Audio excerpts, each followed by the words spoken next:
a gente vem trabalhando com algoritmos de ordenação, né? Se a gente recapitular o que a gente estudou sobre ordenação, a gente começou com vários algoritmos diferentes, né? Insertion sort, selection sort, bubble sort, por exemplo, lá em AED1, e todos eles, no pior caso, tinham eficiência da ordem de n quadrado, né? No pior caso, gastavam da ordem de n quadrado operações para ordenar. E daí, a gente foi estudar versões mais sofisticadas, e a gente viu lá em AED1, a gente usou o heap e criou o heap sort, que tem eficiência n log n. E mais recentemente, né, a gente estudou merge sort e quick sort, que tem eficiência n log n. Com a ressalva que o quick sort é a eficiência esperada, porque é um algoritmo probabilístico, mas não vou entrar nesse detalhe. O ponto é, é muito fácil, aparentemente, criar algoritmos de ordenação que caem, no pior caso, em n quadrado. E a gente tem algoritmos que conseguem ter eficiência n log n. Com n log n operações ordenam um vetor. Mas parece uma coincidência, né? Tipo assim, várias abordagens diferentes, tentando obter o melhor algoritmo possível, e nenhuma passa de n log n. No pior caso, tá? Se vocês lembrarem, o melhor caso do insertion sort, por exemplo, é linear. E o pior caso dele é quadrático. Não estou falando de passar para uma sequência específica, né? Um vetor que... um algoritmo que é super bom num caso específico. Estou falando no caso geral, no pior caso, né? Nenhum algoritmo que a gente viu tem uma garantia de eficiência melhor, ou seja, menor do que n log n. Concorda? Isso levanta a questão, né? Poxa, será que dá para fazer melhor? Será que dá para fazer linear? E nessa aula a gente vai ver uma coisa diferente do que a gente costuma ver. Por quê? Eu não falo nesses termos, mas acho que é uma boa oportunidade para apresentar para vocês. Normalmente, a gente estuda problemas e a gente estuda algoritmos para esses problemas. Uma coisa legal que a gente faz ao estudar esses algoritmos, estudar esses problemas e propor algoritmos, que a gente não chama muita atenção, é que a gente está fazendo mais do que resolver um problema, mais do que projetar e analisar um algoritmo. A gente está fazendo uma afirmação, a gente está fazendo uma demonstração sobre a dificuldade de um problema. A gente não pensa muito nesses termos, mas isso tem a ver com as questões mais filosóficas e profundas da computação, que a gente também tem as nossas, tá? O pessoal da física lá, a origem do universo, tal. A gente tem as nossas questões profundas, e elas, muitas delas, se não todas, têm a ver com a dificuldade inerente de problemas. Eu não vou falar dos problemas mais que dão nó na cabeça, como o problema da parada e coisas assim hoje, nem me preparei para isso, estou enferrujado para falar disso. Mas vamos pensar um problema simples que a gente trabalha, que é ordenação. Pô, estamos cansados de trabalhar. Quando a gente obteve o primeiro algoritmo n quadrado para ele, provou, olha, esse algoritmo resolve a ordenação e tem eficiência n quadrado no pior caso. A gente não estava só encontrando um algoritmo com eficiência da ordem de n quadrado para aquele problema. A gente estava dizendo, a dificuldade inerente desse problema é no máximo n quadrado. Note, eu não estou dizendo que não dá para você fazer um algoritmo ruim. Eu posso inventar inúmeros algoritmos que são piores do que isso, mas é porque eles são estúpidos. É outro problema. Mas você não precisa, não existe nenhum lugar no universo, é nesse sentido que eu quero dizer que é filosófico, em que você tem uma questão de ordenação para resolver, tem um problema de ordenação em qualquer canto do universo, não só da Terra, mas do universo inteiro, e que seja necessário mais do que da ordem de n quadrado operações para resolver aquele problema. Quando você obtém um algoritmo e prova que ele está correto e prova a eficiência dele, você está provando um limitante superior para a dificuldade do problema subjacente. Não é só uma informação sobre aquele algoritmo, mas ela transcende para a dificuldade do problema, percebe? Quando a gente obteve o primeiro algoritmo de ordenação, que era n log n, era um atestado, era uma afirmação ali, de que, olha, ordenação é mais fácil do que a gente imaginava. Não é necessário gastar n quadrado passos. Com n quando a ordem de n log n passos a gente consegue resolver. Então, cada algoritmo que a gente obtém para um problema, se provar que está correto, né? Aqui nesse curso a gente analisa bastante eficiência, demonstração de corretura eu passo aí por cima. Então, mas supondo que você mostrou, olha, esse algoritmo de fato, em todas as instâncias resolve esse problema e tem essa eficiência, você está atestando que a dificuldade do problema não pode ser maior do que aquilo. Tá? Que não é necessário mais do que aquele número de passos para resolver. É nesse sentido que projetar um novo algoritmo para um problema e analisá-lo significa produzir um limitante superior. Você está conseguindo algo que limita por cima a dificuldade do problema. Você está dizendo, olha, ela é menor ou igual que isso. Tudo isso para dizer que a gente vai fazer o oposto na aula de hoje, o complementar. que é mostrar que, de fato, não dá para fazer ordenação baseada em comparação com menos do que n log n passos. Com menos do que da ordem de n log n passos. Então, eu vou fazer o contrário. Eu não vou mostrar um algoritmo. Eu vou mostrar que para qualquer algoritmo precisa de pelo menos n log n passos. E para isso a gente vai usar o princípio da casa dos pombos. Ok? A visão geral? E daí, já que eu até já dei a dica que vai usar o princípio da casa dos pombos, eu vou ter duas grandezas que eu quero comparar. Tá? Porque um algoritmo qualquer, e eu tenho que analisar de modo genérico, então um algoritmo qualquer, baseado em comparações, ele vai ter que discernir entre todas as sequências possíveis de um conjunto de elementos, porque ele não sabe o que ele está recebendo. Colocando de um modo mais claro, assim, olha, para ficar genérica a nossa análise, imaginem que eu estou lidando com um problema de tamanho n. Quer dizer, a minha sequência tem n elementos. Tá? Então, a minha sequência vai ter ali n elementos. Mais do que isso, para simplificar qualquer exemplo que eu for fazer, n elementos distintos. Tá? Deixar a coisa mais simples, que não tem empate. N elementos distintos. Vamos ver, a partir dessa informação, se vocês me ajudam a determinar a primeira grandeza importante, que é quantas sequências diferentes eu consigo construir com n elementos distintos. Eu tenho lá um conjunto não tem ordem, né? Então eu tenho um conjuntão com n elementos distintos. Quantas sequências diferentes eu posso construir? N fatorial. N fatorial. Por quê?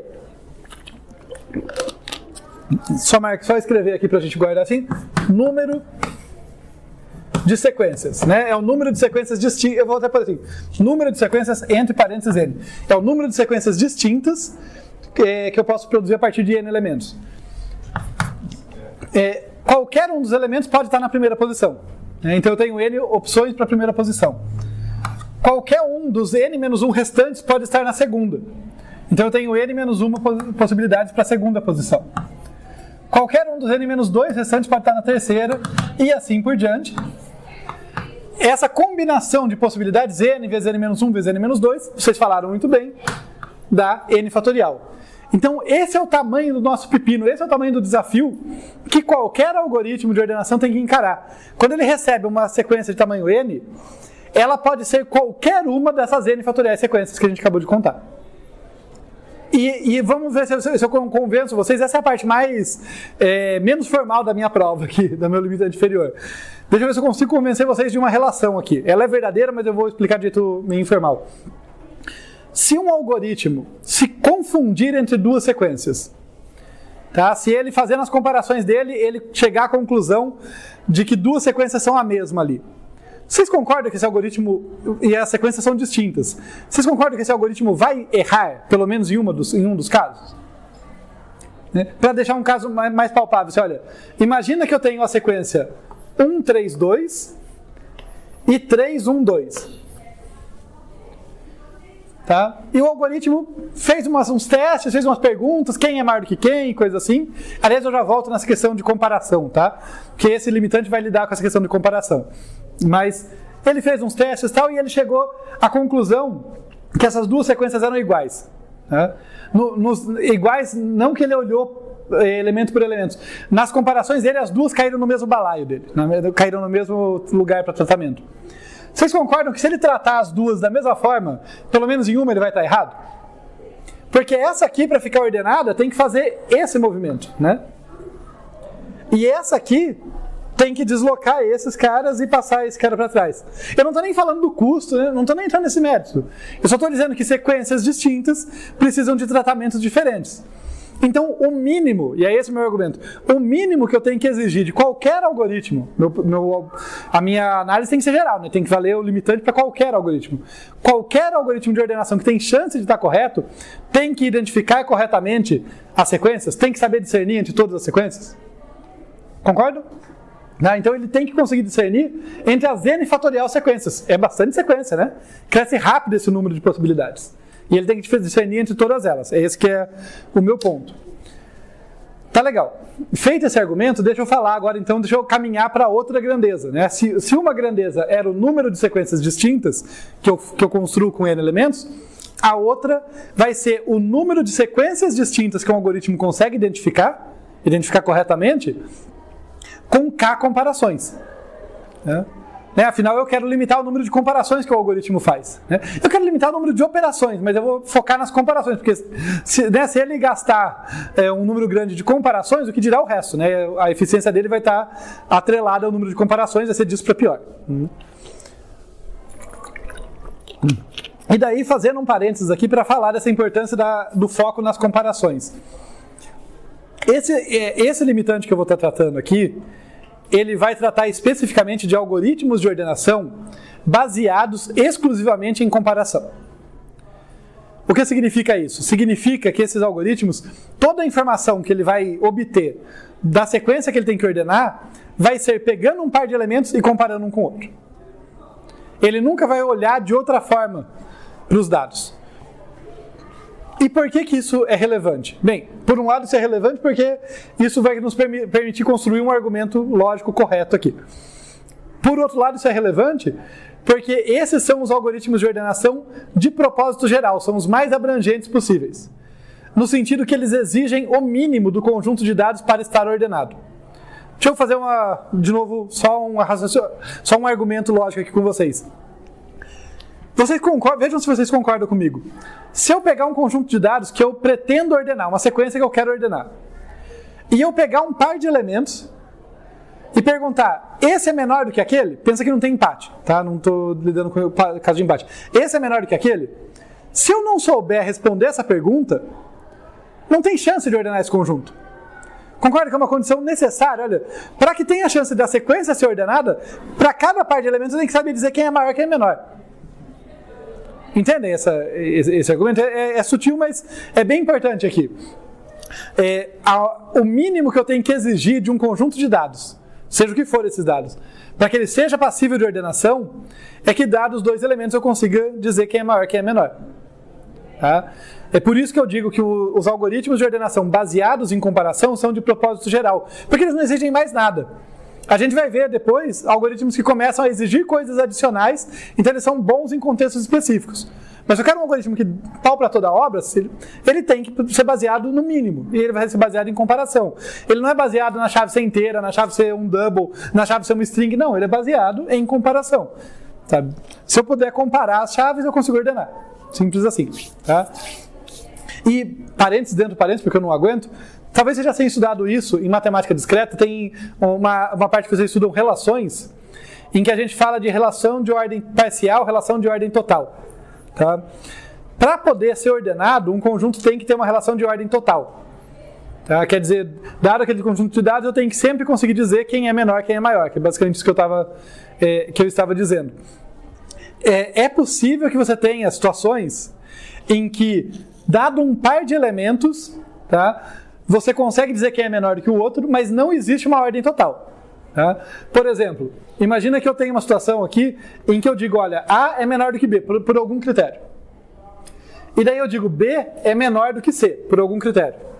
E aí eu digo, C é menor do que A. Essa é uma situação em que, para a par, eu consigo responder a pergunta, quem é menor do que quem, mas é uma situação pedra, papel, tesoura. Né? Não tem uma ordenação total aqui. Percebe?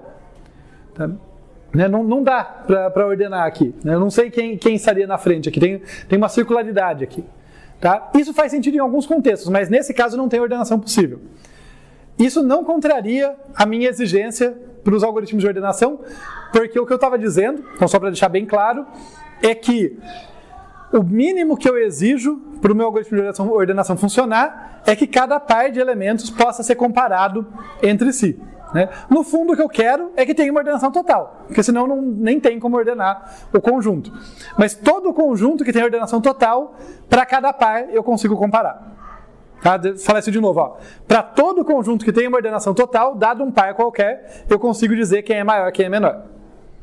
Existem conjuntos em que eu consigo dizer quem é maior e menor, mas não tem uma ordenação total. Não é desses que eu estou tratando.